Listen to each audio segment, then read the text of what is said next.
Alright, so I've had this request come in a few times, so I figured make a video, share it with everybody. What we're doing here is we are generating Swagger files for web applications. Why would we want to do that? Well, that's easy. Sometimes we need to map out the APIs and we're unable to collect a Swagger file. So we're going to act like a typical user, log in, click a bunch of random stuff, and then go ahead and take that flow file and we'll convert it over to a Swagger file. So what you'll need on your system, in here we're going to use Windows to browse. So what you'll need is man-in-the-middle proxy. That's this tool. You'll need to import the certificate so your browser accepts the traffic, doesn't freak out on you. And it's actually done through here. We'll see this once we turn on man-in-the-middle proxy. And then from there, we're going to need to switch over to Linux and use the converting tool, which would be, let me go ahead and pop out of here, this guy. So yeah, let's go ahead and get started. So from here, we're going to go ahead and kick on man-in-the-middle proxy. That's running. We've gone to OutSystems.com, logged in, set up a free account, and just set up a simple banking app, one of their free templates. So once we built that using Service Studio, it gives you a walkthrough on how to do it. So it'll give you your test app, and then it'll have you click the one-click publish, and yeah, here we are. So before we move forward, we're going to go ahead and turn on Foxy Proxy. I have mine set up for burp, so localhost 127.0.0.1 to port 8080. Man-in-the-middle proxy runs off that same port as well. Once in a while, you might have to come into your system settings and use the proxy server here as well. I've had that happen a few times, but so far this demo hasn't required it. So we'll go ahead and turn that on. As you can see, burp is running. I'm going to go ahead and give it a hard refresh to make sure it's running. It's not. So let me double check. Certificate authority. Okay, so it looks like we've got to import this. So let's go ahead and do that. Oh, you know what? Hang on real quick.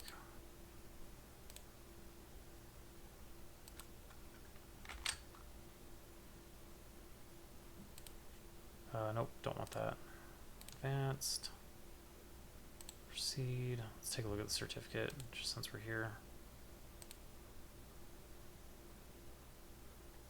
Man-in-the-middle proxy, there it is. So we're probably going to have to import that certificate. So let's go ahead and do that. Download that. And then, as you can see, you can show the instructions and step by step. So let's go ahead and do that. Double click.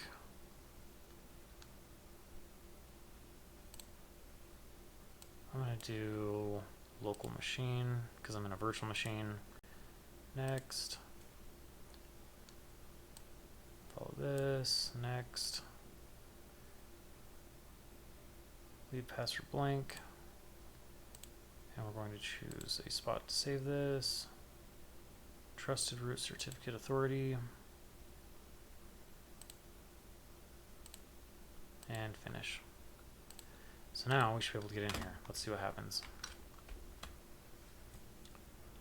Okay, let's begin. So we need to turn burp. And as long as this says valid, you're good to go. So we're going to hard refresh and make sure this, oh wait. Turn on our proxy. Okay, hard refresh. Okay, it says not secure. Let's take a look. Certificate is valid. Man-in-the-middle proxy. Looks good. And we're generating traffic, so yeah, I'm not worried about it. Let's just keep going. Okay, we need to generate endpoints. Let the application call this endpoint, so let's just type in some shit and keep going. Perfect. Let's do this one. Let's do this one. Let's reset that. Slide that, reset. Open this up, let's edit. Save it. Copy, close. Looks like that's it for clicking here. Okay, cool. So now what we're going to do is go to our proxy. We're going to save that. we're going to do users.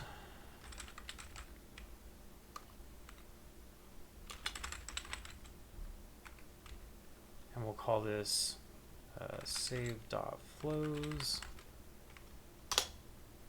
Saved 40 flows. Okay, so it looks like it's stuck. Let's take a look. All right, to move this file over, we can definitely use, I guess, a whole bunch of methods. I use Python, just easy. I'm within a NAT, so I'm not too worried about traffic being sniffed.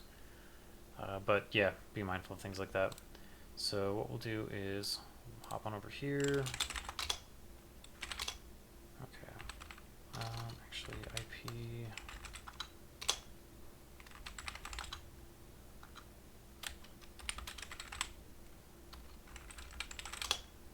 Okay. Not sure if this will work out. We'll find out.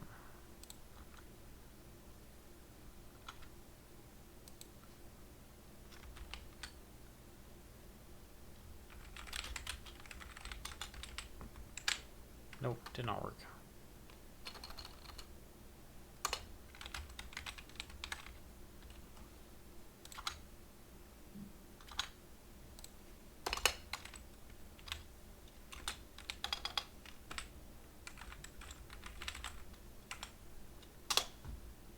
Got it.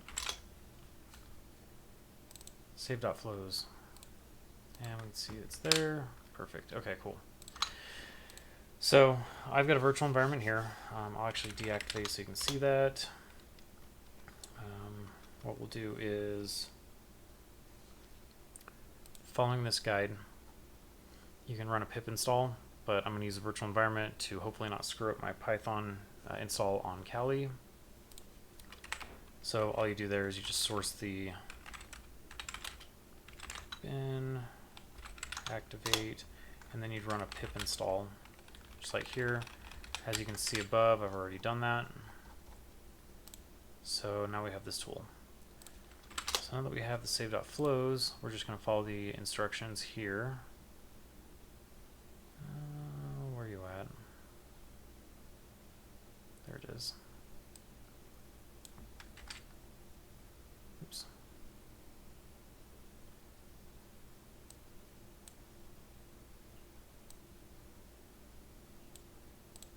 There we go. Okay, so we'll just go ahead and do that. Man in the middle. Proxy to Swagger -I. Path to the flow, so it's right here. Save.flows. And then we're going to output a spec.yaml file. And then we need the parameter, which would be this guy right here. Okay.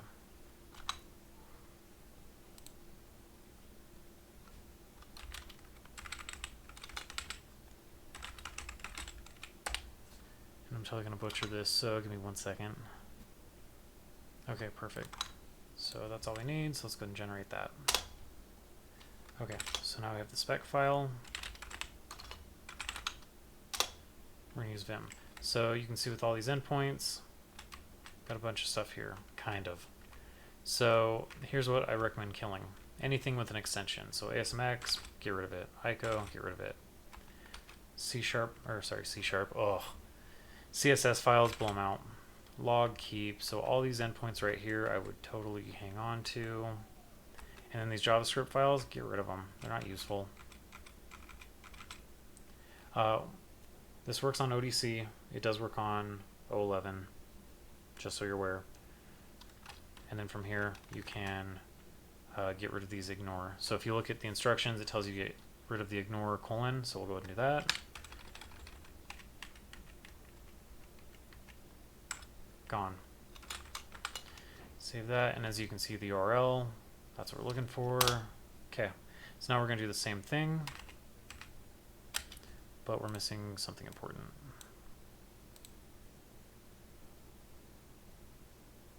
Examples.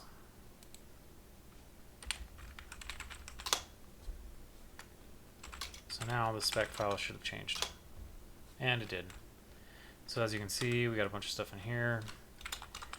And to make it easier, we're actually going to go over to a Swagger editor. And we're going to go ahead and import this.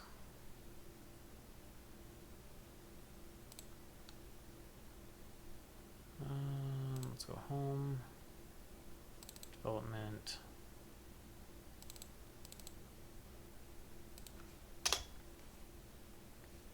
Oh boy. So as you can see over here on the right side, so login, it's a get. I guess that makes sense. Version info, you have your example, and then you have like post examples. So yeah, here's the JSON payload. This is what it expects. More fun stuff there. So example here. And then yeah, you can just go through here and run through the same. Why would you want to obtain this Swagger file? A lot of production tools or paid tools will ask for a Swagger file. Same with free tools. And if you're a pen tester, it's nice to know things, especially when you start focusing on like the OWASP top 10, not just web app, but like API. You'll know like IDORs, BOLAs, all those fun attacks where you can just like start running through these things like mount from to 0, 0, right? If it was like an ID, change it to 1000 or enumerate 0 to a million, whatever. But anyways, yeah, these are good things to have, so that way you can run tests on your own OutSystems apps or any web app that is API driven. Their APIs are everywhere, so it's just a useful tool to have in your back pocket. Anyways, if you have any questions, let me know. Thanks.